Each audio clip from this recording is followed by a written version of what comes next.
हर खबर पर होगी आपकी पकड़। डाउनलोड कीजिए एबीपी लाइव ऐप। तो नमस्ते भारत में अब बात बिहार की राजनीति की। बिहार में जेडीयू और एलजेपी के बीच तकरार बढ़ती ही जा रही है। एलजेपी सांसदों की बैठक में जहां नीतीश सरकार पर सवाल उठाए गए, वहीं एलजेपी बीजेपी को बिहार में बड़ा भाई बनने के लिए कह रही है। क्या नीतीश के खिलाफ पासवान का लड़ना तय है? क्या बिहार एनडीए में बीजेपी को बड़ा भाई बनाएंगे चिराग? या गठबंधन में ज्यादा सीट के लिए दबाव बना रही है एलजेपी? एलजेपी सांसदों की बैठक के दौरान गठबंधन को लेकर फाइनल फैसला चिराग पासवान पर छोड़ दिया गया, लेकिन एलजेपी के तेवर से साफ है कि वो बिहार में जेडीयू के साथ चुनाव लड़ने के लिए तैयार नहीं है। पार्टी 143 सीटों पर लड़ने का करीब करीब मन बना चुकी है। हमारे पास सब सूची बनकर रेडी है। जिस तरह से जदयू के जो है वरिष्ठ नेता लोगों ने बयान दिया है कि लोक जनशक्ति पार्टी का जो है हमारे गठबंधन का हिस्सा नहीं है, तो हम लोग बेशक तैयारी कर रहे हैं। एक तरफ चिराग 143 सीटों पर लड़ने की तैयारी कर रहे हैं, तो दूसरी तरफ उन्होंने एक नया शिगुफा छोड़ा है। सूत्रों के मुताबिक मंगलवार रात बीजेपी अध्यक्ष जेपी नड्डा से मुलाकात के दौरान चिराग पासवान ने कहा कि बीजेपी को जेडीयू से ज्यादा सीटों पर चुनाव लड़ना चाहिए।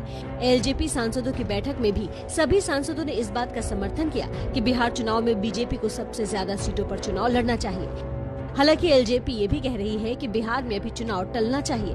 लोजपा इस चीज पे है कि अभी जिस तरह की परिस्थितियां हैं प्रदेश में, चुनाव के लायक नहीं है, चुनाव टलना चाहिए।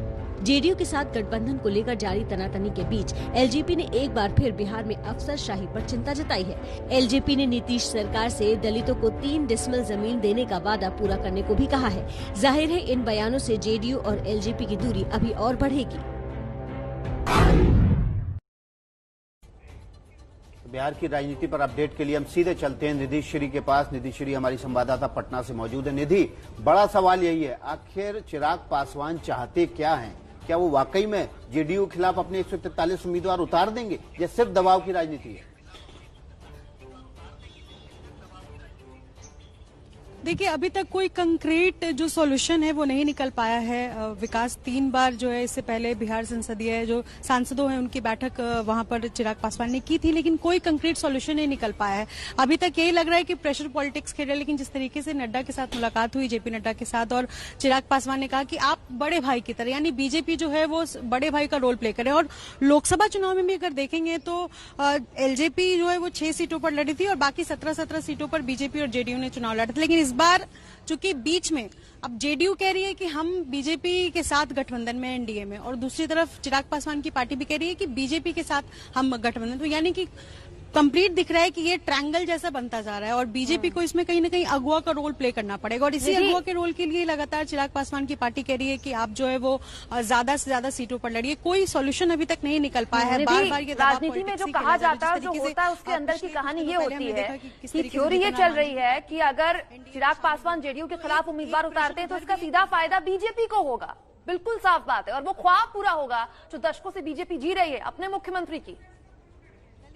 नेता का भी एक बड़ा जो फैक्टर है ये सामने आ रहा है। लेकिन इस सॉल्यूशन का इसका सॉल्यूशन अभी तक नहीं आया है कि आखिरकार चाहते क्या है चिराग पासवान, या एलजेपी किस तरीके से कितनी सीटों की मांग कर रही है और बीजेपी को किस तरीके से ऐसा क्यों चाह रही है कि बीजेपी जो ज्यादा से ज्यादा सीटों पर लड़े। तो कोई सॉल्यूशन अभी तक नहीं निकला है। एक बार फिर से हम अपनी सहयोगी निधि श्री झा का रुख कर लेते हैं। निधि, जिस तरीके से चिराग पासवान की बॉडी लैंग्वेज हाल फिलहाल सुनाई दे रही है, वो ये तय कर रहे हैं कितनी सीटों पर लड़ेंगे, वो ये तय कर रहे हैं कि बीजेपी 1 सीट ज्यादा पर लड़े, ये तमाम बातों के बाद ये एक पॉइंट निकलकर सामने आ रहा है कि बीजेपी का मोहरा तो नहीं बन गया है चिराग पासवान?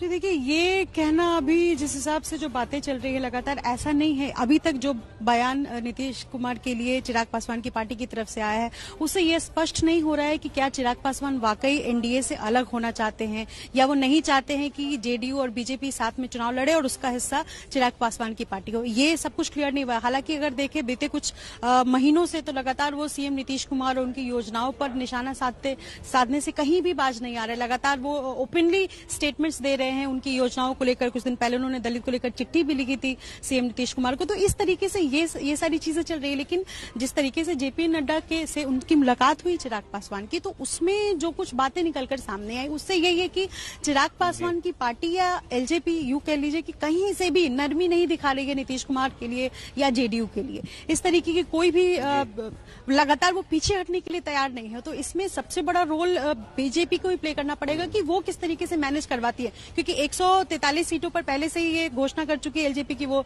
लड़ेगी और बातचीत भी लगातार चल रही है। तो उसमें कहीं से भी ये पीछे नहीं हट रही है। तो अब यही तय करना है बीजेपी को कि बीजेपी किस तरीके से दोनों के बीच तालमेल बिठा पाती है सीटों को लेकर के। जी नीतीश, शुक्रिया बहुत बहुत आपका। एलजेपी की बड़ी समस्या ये है कि पिछली बार जिन सीटों पर वो चुनाव लड़ी थी ज्यादातर वो सीटें जेडीयू ने जीत ली थी, तो इस बार वो सीटें वापस कैसे हासिल की